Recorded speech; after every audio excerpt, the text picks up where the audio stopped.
and welcome. I'm Millicent Walker. Tonight, Kayode Fayemi of the All Progressives Congress is declared winner of the Ekiti State Governorship contest. Congratulatory messages pour in for the victorious APC candidate just as the People's Democratic Party reject the result, calling it a daylight robbery. And Senator Ovio Mwagege condemns the recommendation of the Federal House of Representatives to suspend him over Senate chamber invasion. And US President Donald Trump says he's not expecting much from his meeting with Russia's President Vladimir Putin on Monday.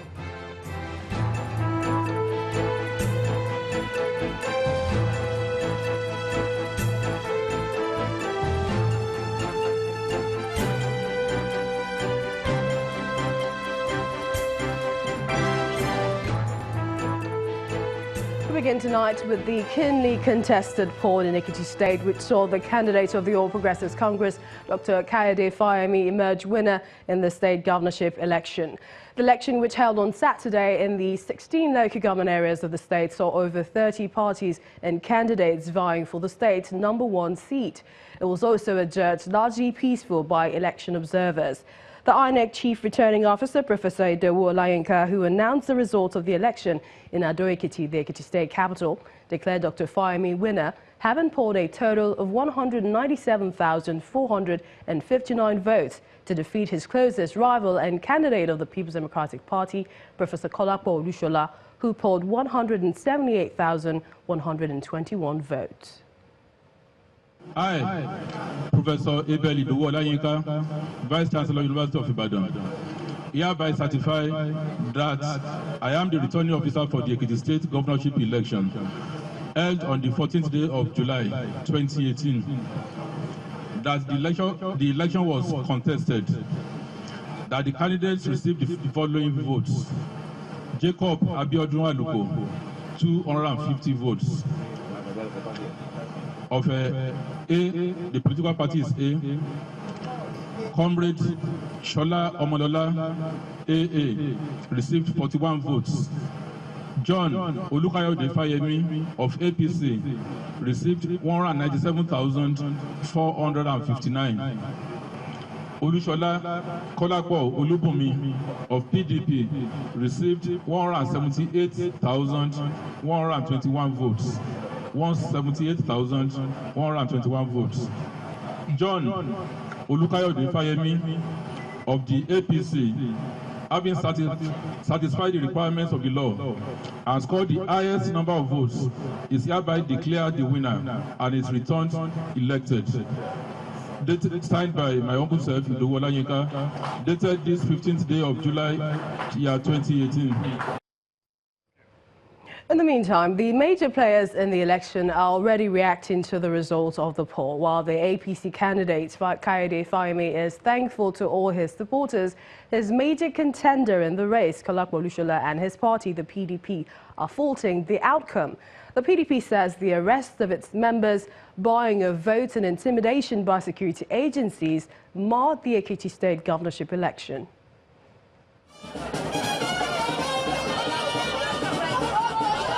Family and friends trooped to the country home of the APC candidate to rejoice with him. With many displaying their dance skills, the people held a praise session to appreciate God for the result of the polls.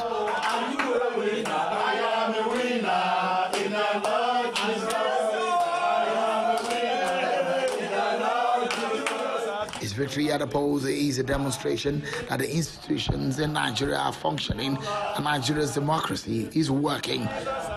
And we just must continue to keep faith in order to ensure that our country commits fully to democracy, not to autocracy, not to dictatorship.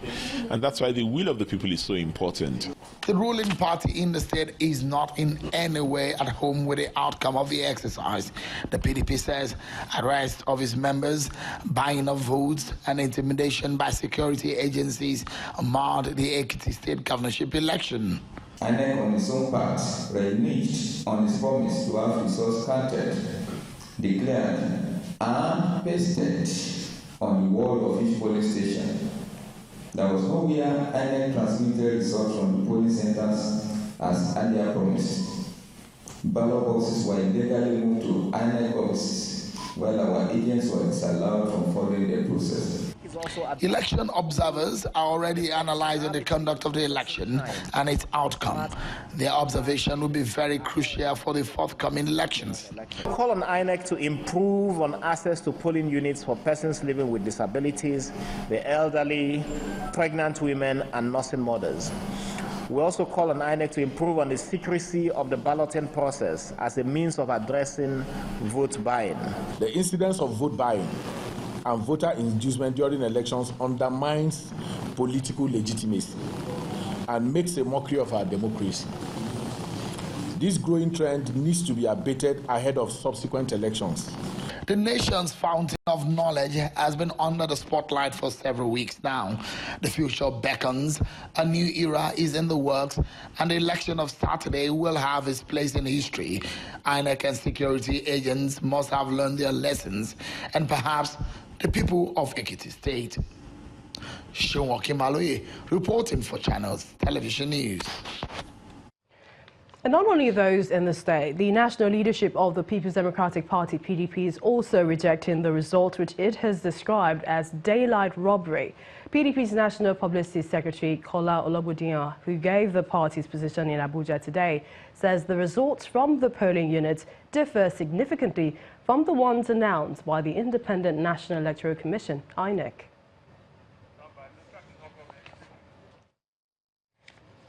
In the meantime, President Mohamed Owari has congratulated Dr. Kayode Fayemi over his victory in the election.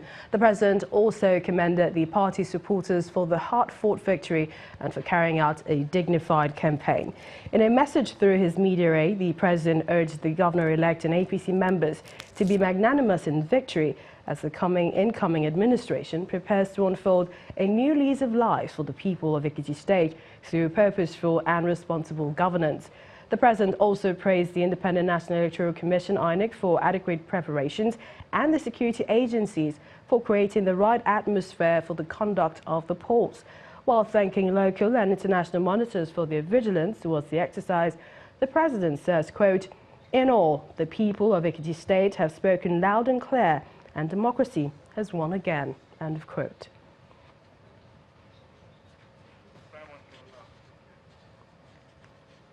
Well, let's go over to Ekiti State, where our political correspondent Seun Okimaloye is live in Ado-Ekiti. Seun, a pretty busy weekend for you and the team, seeing how the election played out in the state.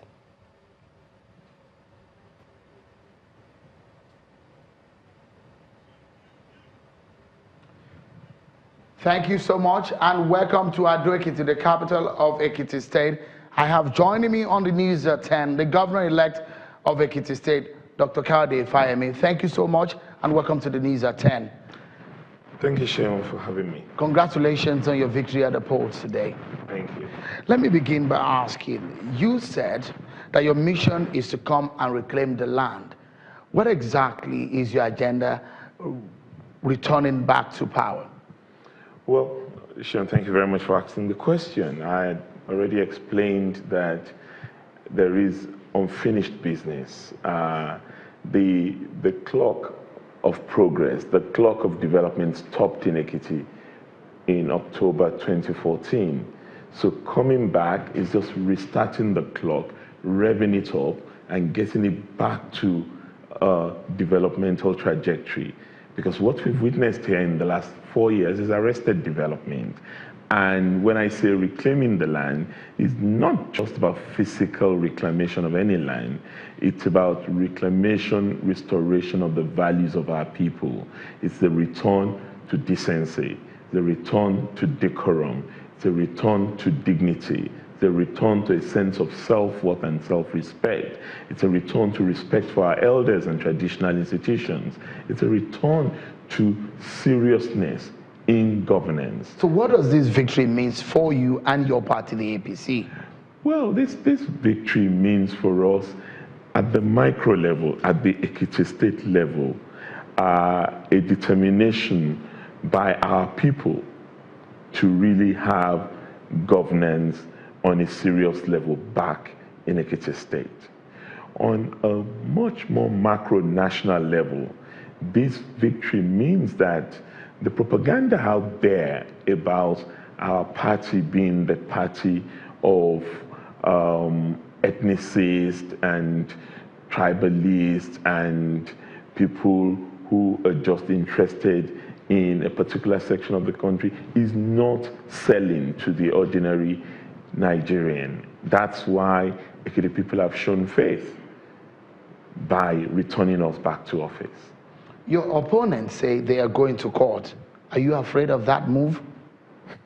It's well within the right of any contestant in elections to decide which way they want to go. The Electoral Act provides for that.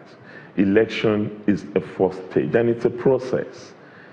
And there is a dimension of it which also accommodates an election tribunal. So it's well within the right of my opponents, if they so choose to do, to contest the election in the tribunal. Am I afraid of it? I'm a veteran of tribunals. Don't forget, I ran in a race in 2007. I did not become governor in this state till 2010, after having gone through 2 tribunals, 2 appeal court judgments, another round of rerun elections, and then I eventually emerged as the rightful winner of the 2007 election. It's not something that I yearn for, it's not something that I celebrate, but if that's the way this is going to be determined, I am not afraid, because I know this election has been clearly, fairly won by my party. Has your opponent reached out to you, the deputy governor and the candidate of the PDP? Well, not to the best of my knowledge. I don't think I'm that difficult to reach out to. The institution of state knows how to get across to someone of my stature in Ekiti State, if they so truly desire to do such. It took me less than 24 hours to reach my opponent, the current incumbent governor, when the 2014 race occurred. I called him up myself. I invited him to Government House after making that historic speech. If indeed this is the will of Ekiti people, I concede to their judgment. And that's despite the fact that I had my misgivings about what transpired in that election, which was later revealed by by Captain Kohli in the popular tapes of what transpired, how the Ekiti elections were manipulated. But for me, this is the right of the candidate of the opposing side. And if they want to reach out and speak to me, I'm quite happy to. You've talked about the people of Ekiti State. Absolutely. Considering the kind of tension that trailed this election and the kind of animosity created, would you be willing to draw closer to your opponent for the sake of peace in the state? Absolutely. Listen, Sheung, that's actually what we're about. We're a peace-loving people in Ekiti. Yes, we hate oppression, we hate intimidation, we hate harassment, we hate cheating, but ultimately, we're really a decent lot. I mean, we're rustic, we're rural, but we're educated. So we know the value of engaging one another and coming to the right conclusions. I am going to be the governor of Ekiti State, not the governor of my party, not the governor of my friends, but the governor of all, including those who did not vote for me in that election. It's their choice to decide to vote for. Some sections of the workforce in Ekiti State have not been paid their salaries. Would that be... Not some sections, all sections of the workforce. Would that be your priority within the first few weeks of coming into office? As a matter of fact, in my press conference today, I did indicate that I would engage the government of the day before it leaves office to work out the way and manner in which that particular problem will be dealt with as a priority. So meaning my transition team would also be talking to the current government and exploring ways of ensuring that the workers of Ekiti actually have this backlog cleared, if possible, before I even get to office. So what is your major priority in assuming office? For example, within the first 1 month? Clearing salaries backlog, because this doesn't just affect the Ekiti worker, it also affects the Ekiti local economy because of the multiplier effect. The bulk of the workforce also have an impact on the wider economy, because if civil servants don't earn their pay, they can't buy in the market, and if they don't buy in the market, you know that the local economy will ultimately collapse. That's what we have witnessed, and that is what has resulted in the arrested development of the last 3.5 years. I would like you to answer this in one sentence. Would you be probing finances of this administration when it comes to power? Sheon, it would be stupid of me to come here and tell you that I would not look into the records of what happened before my being sworn in as governor of the state. Certainly, I'm going to look at the records. Whether you want to describe that as a probe is not something that I want to get into. That's just a nomenclature and a terminology. Right. The important thing is I'm going to review what happened in the state in the last 4 years. Dr. Kayode Fayemi, Governor-elect Ekiti State, congratulations once again, and thank you so much for talking to us on the News at 10. Thank you, Sean, for having me.